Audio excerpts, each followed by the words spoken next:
આજે સવારે 2-3 છોકરાઓ મારા ઘરે આવીને એવું કહે કે સંજયભાઈ આપણા તળાવમાં બધી માછલીઓ મરી ગઈ છે, એટલે અમે અહીંયા જોવા આવ્યા હતા. ઘણી બધી માછલીઓ મરી ગઈ હતી, એટલે અમે ચીફ જોનલને ફોન કરેલો કે ભાઈ તળાવની અંદર માછલી બધી મરી ગઈ છે, એટલે ફાયરની ટીમ અને આરોગ્યની ટીમ અહીંયા આવી છે. માછલીઓ મરવાનું કારણ શું?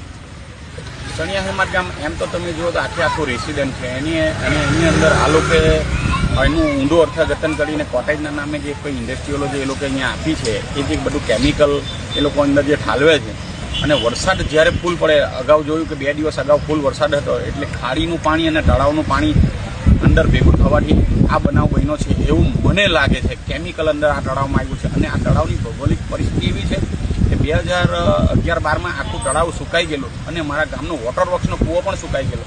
ત્યાર પછી હું સરપંચ હતો, એટલે આખું તળાવ બાંધી અને આ તળાવની અંદર પાણી ભરવાથી આજે સુધી પાણી અમારે ચાલે છે.